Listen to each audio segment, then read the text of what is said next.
नमस्कार friends, support India channel में आप सभी का हार्दिक स्वागत है। दोस्तों, बाराबंकी में होगी एलआईसी की संपत्ति की कुर्की। क्या निवेशकों का मिलेगा पैसा? यह बड़ी खबर है और मैं आप सभी का स्वागत करता हूं अपने इस चैनल पे।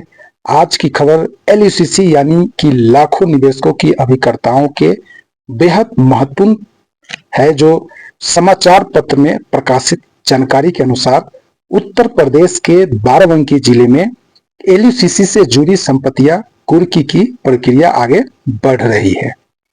दोस्तों, उत्तराखंड सरकार से अनुमति मांगी गई है और हाई कोर्ट ने जिला प्रशासन से विस्तृत रिपोर्ट की तलब की है।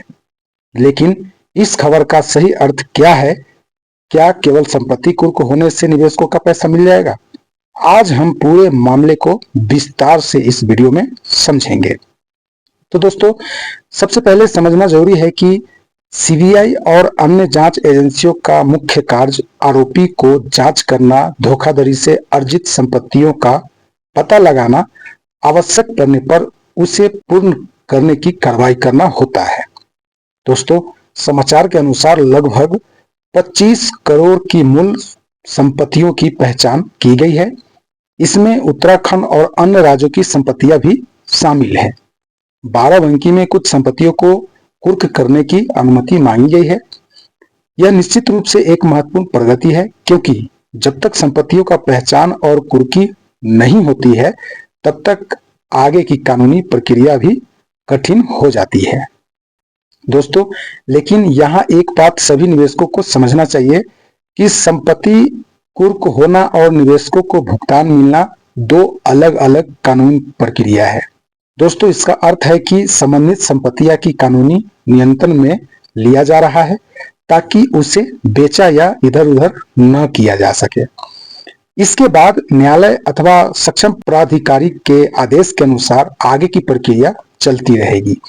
जब संपत्तियों का मूल्यांकन होता है, फिर आवश्यकता पड़ने पर उनकी नीलामी होती है। उसके बाद ही दावों का आधार भुगतान की प्रक्रिया आगे बढ़ती है। इसलिए किसी भी निवेशक को केवल कुर्की की खबर देखकर यह नहीं मान लेना चाहिए कि पैसा हमें जो है तुरंत मिल ही जाएगा।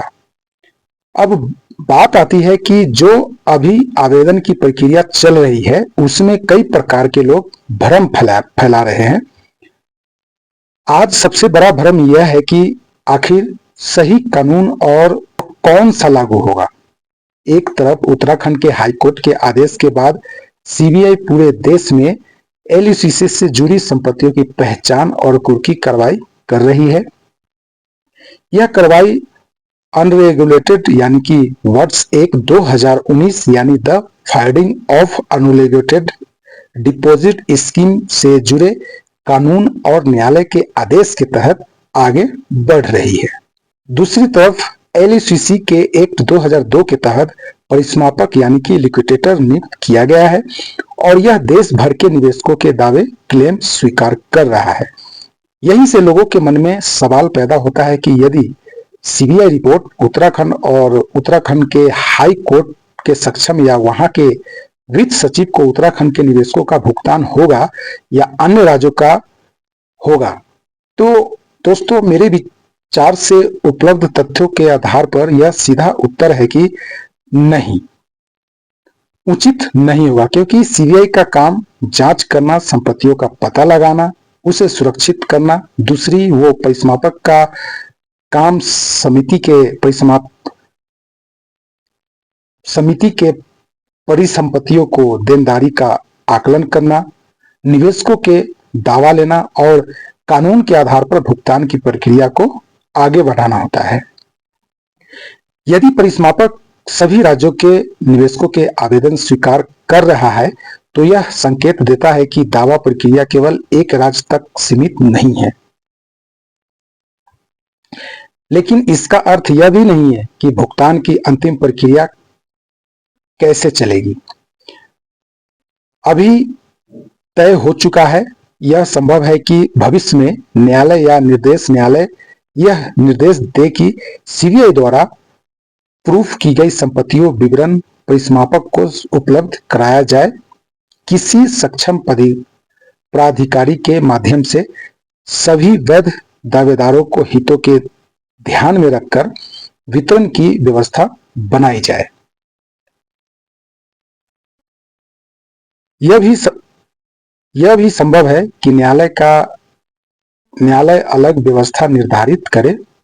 अभी तक ऐसा कोई अंतिम सार्वजनिक आदेश उपलब्ध नहीं है जो स्पष्ट रूप से कहता है कि केवल किसी एक राज्य के निवेशकों का भुगतान होगा या अन्य राज्य के निवेशकों का भुगतान नहीं होगा।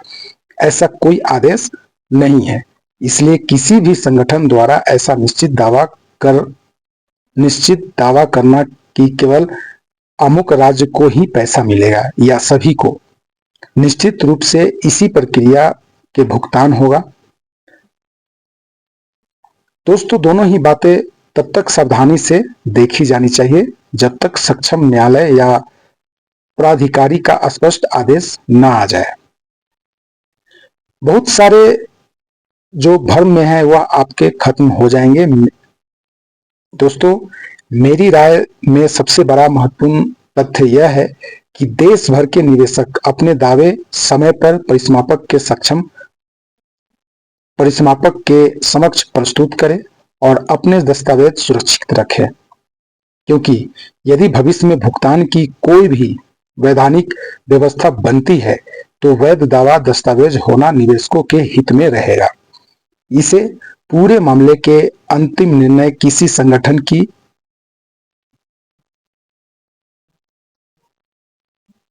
की नहीं बल्कि न्यायालय के आदेश, लागू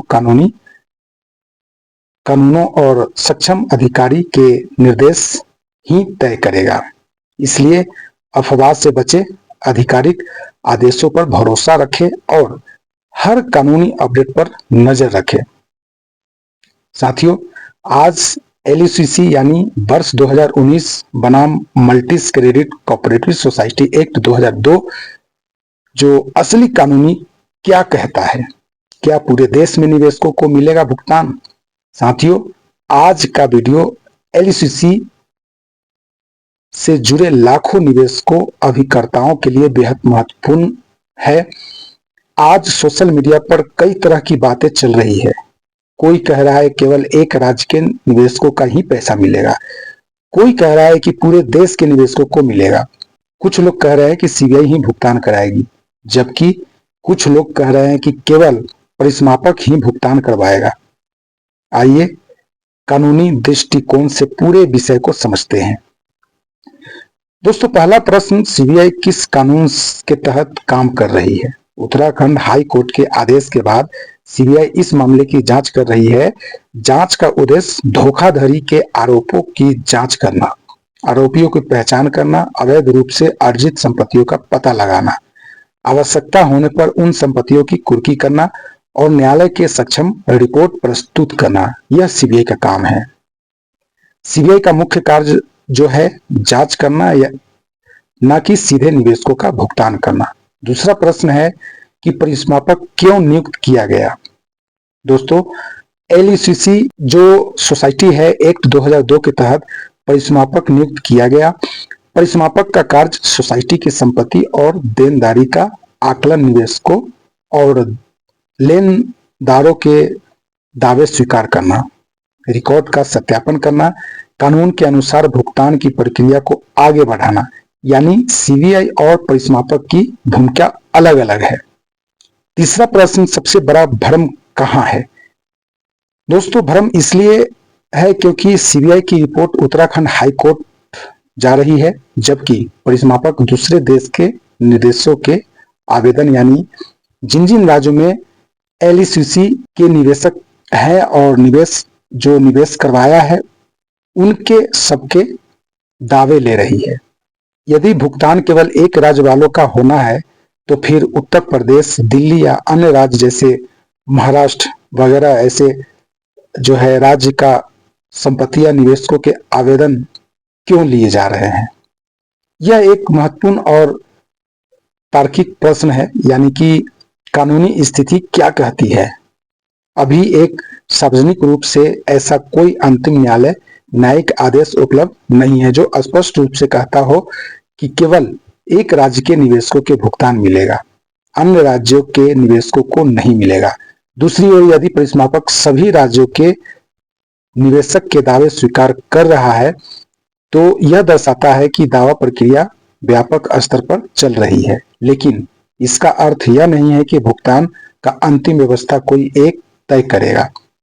आगे क्या हो सकता है? बहुत सारे सीबीआई द्वारा कुर्क संपत्तियों का विवरण परिसमापक या सक्षम अधिकारी को उपलब्ध कराना। न्यायालय सभी वैध दावेदारों के हितों को ध्यान में रखते हुए वितरण की व्यवस्था तय करे या फिर आगे कोई अलग कानूनी तंत्र विकसित किया जाए। इसमें से कौन सी व्यवस्था लागू होनी चाहिए यह भविष्य के न्यायिक, वैधानिक और आदेशों पर निर्भर करेगा। निवेशकों को क्या करना चाहिए? मेरी राय में सबसे महत्वपूर्ण है कि यदि परिसमापक आवेदन ले रहा है तो पात्र निवेशक को स्वयं समय सीमा के भीतर अपना दाव प्रस्तुत करना चाहिए और अपने सभी दाव दस्तावेज सुरक्षित रखने चाहिए। तो दोस्तों, यह था एक महत्वपूर्ण एलयूसीसी का जो अपडेट आया हुआ है। तो इसी अपडेट के साथ मैं इस वीडियो को यहाँ पे एंड करता हूँ। अगर यह वीडियो आप तक गया हुआ है तो वीडियो को ज्यादा से ज्यादा लोगों में शेयर करें, लाइक करें और अभी तक जो भी हमारे चैनल को सब्सक्राइब नहीं किए तो हमारे चैनल को सब्सक्राइब कर दे, ताकि ऐसा मैसेज आए, ऐसा कोई अपडेट आए सागर ग्रुप सोसाइटी को लेके तो आप तक तुरंत पहुंचे। ओके, जय हिंद, जय भारत, नमस्कार।